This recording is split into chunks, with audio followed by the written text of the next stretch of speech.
La teoría atómica se refiere al modelo con el cual los científicos pretenden explicar la forma en la cual está configurada la materia, es decir, por medio de átomos. La primera teoría del átomo fue presentada en el siglo V a.C. por Leucipo de Mileto y su discípulo Demócrito de Abdera, quien aseveró que todo se compone exclusivamente de átomos y vacío. Leucipo y Demócrito, filósofos griegos, al tratar de explicar la materia, llegaron a la conclusión de que ella está compuesta por diminutas partículas indivisibles, a la que llamaron átomos, cuyo significado precisamente es indivisible.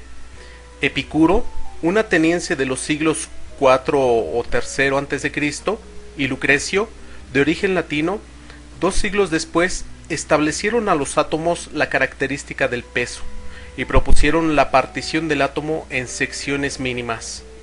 A la fecha se sabe que los átomos no son indivisibles como suponía Demócrito. De hecho, están formados por partículas subatómicas, electrones, protones y neutrones. No es posible medir directamente el diámetro de un átomo, menos aún el de su núcleo, pero se ha logrado determinar en forma aproximada que el diámetro promedio de un átomo es de 1 por 10 a la menos 10 metros, o lo que es lo mismo, un Armstrong, y el de su núcleo 1 por 10 a la menos 14 metros, o 0.0001 Armstrong. De la misma manera, se han podido determinar las masas de los átomos de los distintos elementos. A lo largo de la historia surgieron una variedad de modelos atómicos para tratar de explicar la estructura atómica.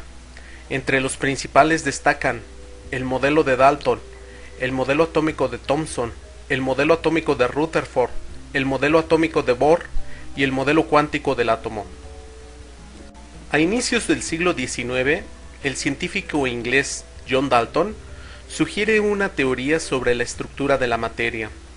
Dalton sostenía que la totalidad de la materia se podía agrupar en 2 conjuntos, los elementos y los compuestos. Los primeros estarían formados por unidades fundamentales, que en honor a Demócrito Dalton llamó átomos. En tanto, los compuestos se constituirían de moléculas, cuya estructura viene dada por la unión de átomos en proporciones definidas y constantes. La teoría de Dalton seguía considerando el hecho de que los átomos eran partículas indivisibles. Los postulados básicos de esta teoría son: 1. La materia está fraccionada en partículas indivisibles e inalterables, que se denominan átomos. 2. La totalidad de los átomos de un mismo elemento son iguales entre sí, es decir, presentan igual masa e iguales características. 3. Los átomos de diferentes elementos tienen diferente masa y distintas características. 4.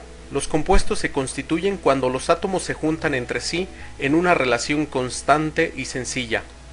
Al suponer que la relación numérica entre los átomos era la más sencilla posible, Dalton asignó al agua la fórmula HO, al amoníaco la fórmula NH, etc. La gran novedad en el modelo de Dalton fue reconocer que existen distintas clases de átomos y que su combinación es lo que da origen a los compuestos. Además de sus postulados, Dalton empleó diferentes símbolos para representar los átomos y los compuestos. Sin embargo, Dalton no elabora ninguna hipótesis acerca de la estructura de los átomos y habría que esperar casi un siglo para que alguien expusiera una teoría acerca de la misma. El científico inglés Joseph Thomson presentó algunas hipótesis en 1898 y 1904, intentando justificar 2 hechos. 1. La materia es eléctricamente neutra, lo que hace suponer que además de electrones, debe de haber partículas con cargas positivas. 2.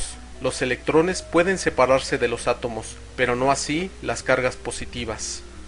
Thomson propuso en aquella época un modelo que consistía en una esfera pareja de materia cargada positivamente, en la que se encontraban insertados los electrones de una forma semejante a como lo están las pasas en un pudín.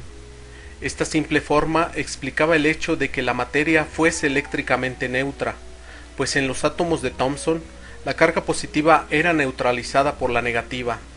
Además, los electrones podrían ser arrancados de la esfera si la energía en juego era suficientemente importante, como sucedía en los tubos de descarga. El neozelandés Sir Ernest Rutherford, famoso hombre de ciencia inglés que obtuvo el Premio Nobel de Química en 1919, realizó en 1911 una experiencia que supuso un paso adelante muy importante en el conocimiento del átomo. Rutherford introduce el modelo planetario, que es el más utilizado aún hoy en día. Considera que el átomo se divide en 1. Un núcleo en el centro que contiene los protones y neutrones y por tanto ahí se consolida toda la carga positiva y casi toda la masa del átomo. 2. Una envoltura estructurada por los electrones que da vueltas alrededor del núcleo en órbitas redondas, de forma semejante a como los planetas giran alrededor del Sol. 3. La cuantificación de las cargas eléctricas negativas de los electrones debe ser igual a la carga positiva del núcleo, ya que el átomo es eléctricamente neutro. Rutherford no solo dio una idea de cómo estaba organizado un átomo, sino que también calculó cuidadosamente su tamaño, un diámetro del orden de 10 a la menos 10 metros, y el de su núcleo, un diámetro del orden de 10 a la menos 14 metros. El hecho de que el núcleo tenga un diámetro unas 10.000 veces menor que el átomo supone una gran cantidad de espacio vacío en la organización atómica de la materia. Para examinar cuál era la configuración del átomo, Rutherford planteó un experimento. El experimento consistía en bombardear una delgada lámina de oro con partículas alfa, que son núcleos de helio. De ser acertado el modelo atómico de Thomson, el haz de partículas debería atravesar la lámina sin tener alejamientos elocuentes a su trayectoria. Rutherford observó que un alto porcentaje de partículas atravesaban la lámina sin sufrir una desviación apreciable, pero un cierto número de ellas era desviado significativamente, a veces bajo ángulos de difusión mayores de 90 grados. Tales desviaciones no podrían ocurrir si el modelo de Thomson fuese correcto.